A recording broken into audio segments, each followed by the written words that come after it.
जी हाँ दोस्तों, किसी भी एग्ज़ाम को क्रैक करने के पीछे स्टूडेंट का जो संघर्ष होता है, जो स्ट्रगल होता है, जो त्याग होता है, वह किसी छाले से कम नहीं होता। दोस्तों मैं आज आपको कहानी सुनाने जा रहा हूँ, उसे सुनकर आपकी रूह कांप जाएगी। दोस्तों एक गांव में दो भाई रहते थे जिनके पिताजी बहुत गरीब थे।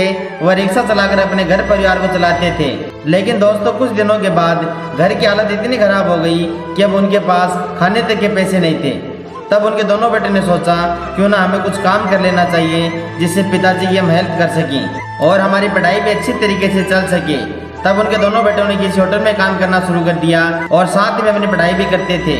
दोस्तों कुछ दिनों के बाद छोटे भाई ने बड़े भाई से कहा कि भैया मैं तो पढ़ाई में उतना अच्छा नहीं हूँ, लेकिन आप बहुत अच्छे हैं और मैं इस बात को बहुत अच्छी तरीके से जानता हूँ कि काम के साथ पढ़ाई करना बहुत मुश्किल होता है। इसलिए भैया आप फिर पढ़ाई कीजिए, मैं इस होटल में काम करके आपकी पढ़ाई का खर्चा उठा लूँगा और जब आप सफल हो जाएंगे तो सब कुछ अच्छा हो जाएगा।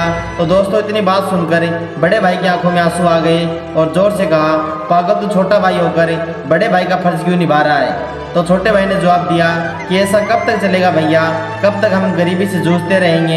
भैया पिताजी भी अब बूढ़े हो रहे हैं, वह भी कब तक काम करेंगे, मुझे अब ये नहीं देखा जाता।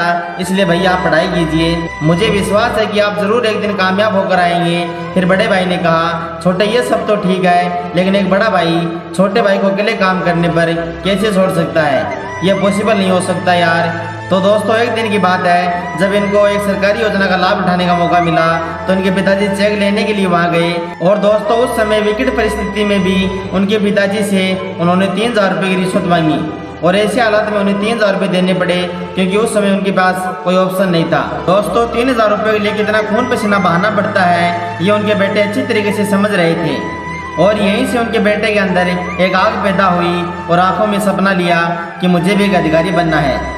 रिश्वत लेने के लिए नहीं, इसे खत्म करने के लिए बनना है ताकि हम जैसे गरीब लोग करप्शन का शिकार ना हो। तब उसने सोचा कि मुझे यूपीएससी निकालना है, चाहे कुछ भी हो जाए। अरे संघर्ष न तकलीफ हो तो क्या मजा है जीने में, बड़े बड़े तूफान थम जाते हैं जब आग लगी हो सीने में। दोस्तों उसने पुणे में अपनी तैयारी को प्रारंभ कर दी। हालांकि तैयारी के दौरान बहुत तकलीफ आई, बहुत समस्या आई, लेकिन फिर भी उसने हार नहीं मानी। अगर वो हार मान लेता तो उसका छोटा भाई जो दिन भर होटल पर काम कर रहा था, जो होटल पर काम करके पढ़ाई के लिए पैसा भेजता था, उनका संघर्ष बर्बाद हो जाता।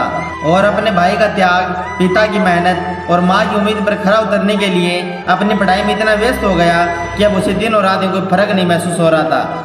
समस्या चाहे कितनी भी आ जाए, अगर आप सच्चे मन और लगन के साथ मेहनत करते हैं तो आपको सफल होने से दुनिया की कोई भी ताकत नहीं रोक सकती। और दोस्तों उसने पहले प्रयास में यूपीएससी को क्रैक करके इंडिया का सबसे यंगेस्ट आईएएस अधिकारी बनकर दिखा दिया। और दोस्तों इनका नाम है आईएएस अंसार शेख अहमद। हमें गर्व है ऐसे योद्धा पर जिन्होंने ये साबित करके दिखा दिया कि इंसान अगर हिम्मत ना हारे तो वह कुछ भी कर सकता है, कुछ भी मुश्किल नहीं है।